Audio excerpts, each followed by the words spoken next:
Okay.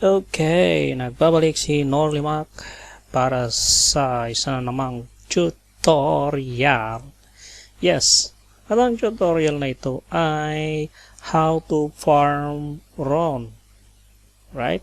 How to farm Ron. Alam naman natin ang Ron na ito ay bago lang sa crypto world. At ito ay main token ng Ronin. Alright. So, okay, mayroon tayong 435 4,355 SLP. At, alright, kiklaim muna tayo ng token. Yung reward natin sa Sky Mavis. Claim token muna tayo. Claim SLP now. Confirm.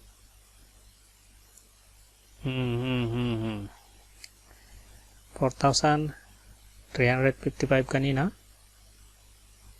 So, ganun pa rin.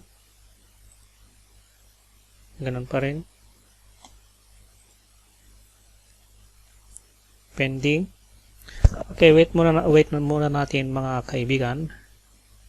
At kailangan natin dagdagan. I-full blast natin lahat ng SLP natin. Kasi alam naman natin ang SLP ay mababa pa ang halaga. Kaya kailangan natin ng gamitin sa iba pang alright. Ayun, pumasok na 5,719. So, punta tayo sa main topic natin na pagpaparm ng Ron. Okay. Una tayo sa Katana. Alright. Katana. Okay, mamaya muna tayo dyan. Pumunta tayo sa farm. So, dito tayo sa SLP wet. Kasi, dito yung meron tayong asset. Wala tayong AXS. Wala tayong RON. Kaya dito tayo sa SLP wet. So, halimbawa, meron pa nga pala akong naka-stake dito. So, ang gagawin natin una ay mag-stake but wala tayong SLP wet token. Okay? So, ang gagawin natin, punta tayo sa swap from SLP to wet. Kasi nga SLP wet tayo. SLP wet. Tingnan natin yung farm. SLP wet. Alright. So, ang gagawin natin una ay dapat meron tayong SLP saka wet. Alright? So, kung ilan yung SLP natin, ganun din dapat yung value ng wet natin. Kailangan parehas sila na ipapasok natin sa full. Alright, so ang gagawin natin ay kailangan natin magpalit ng meron tayong 5,719 na SLP, right? So, kailangan din natin ng wet. So, ang gagawin natin dito, magsuswap tayo yung kalahati ng SLP natin. Alright, so, may calculator ako rito. Wait lang. Magka-calculator ako. Kahit madali lang naman yan, pero calculator ko pa rin para mas madali. 5,719 divided by 2 o 28 plus 2859.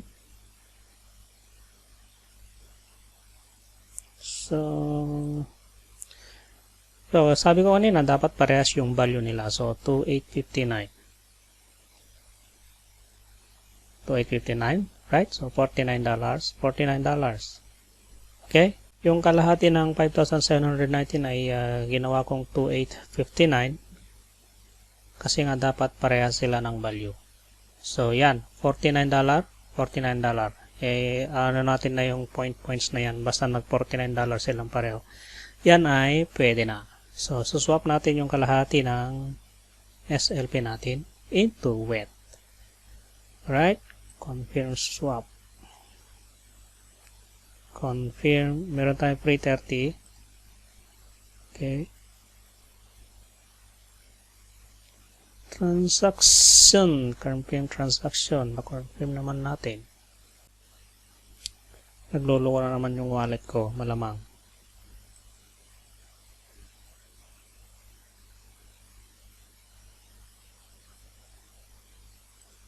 Wait lang natin para wait lang natin matapos.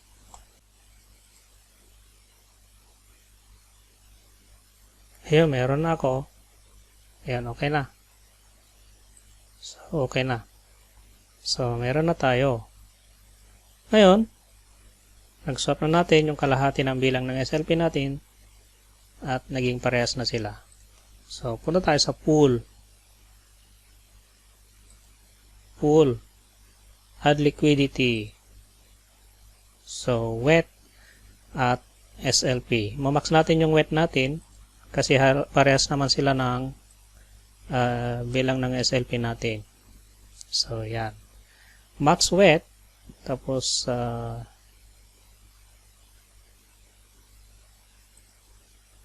hindi pwede. 2859 lang.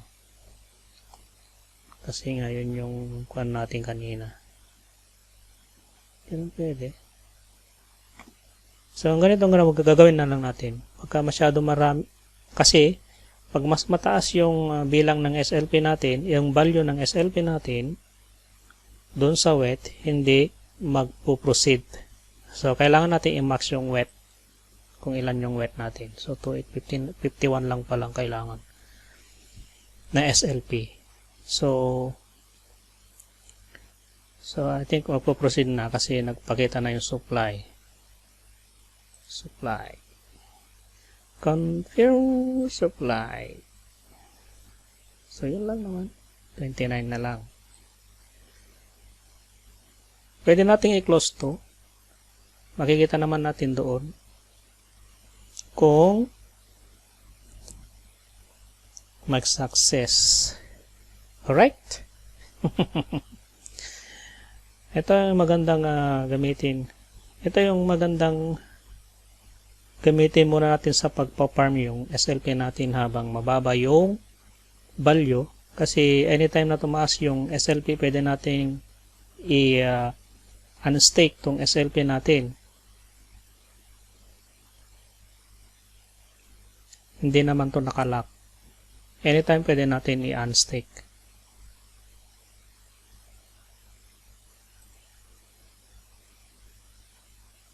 Success.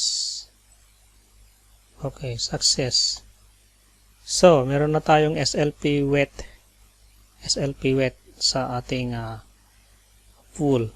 So, punta na tayo sa farm. So, kanina, swap. Pinagpantay natin yung bilang ng RON at wet natin. Tapos, pumunta tayo sa pool para i-add natin yung liquidity. Yung liquidity natin ay yung SLP wet. Suppose, ngayon, pupunta tayo sa farm. Alright? So, makikita na natin dito yung available natin na balance sa pool kanina. So, yun, yung SLP wet natin. Nandito na siya. So, 0.0001. Alright? So, ang gagawin natin ay mag-stake. Anyway, meron pa akong dito hindi pa nakiklaim na RON. At saka ko na-claim yan. Kasi dati nakapag-stake na ako ng konti. So, ngayon, mag-stake na tayo. Alright? So, siyempre, max. Ang balance natin ay, so, stake natin, 28 na lang. Pwede natin i-close yun hanggat meron dito. Yung iba, ayaw i-close yun. Natatakot baka raw hindi mag-proceed. Pero hindi. Okay, wait na lang natin pag nag-zero yan. Pumunta na siya rito. Tatandaan natin, $77 yon, 99. So, maging 100 plus yan, 150.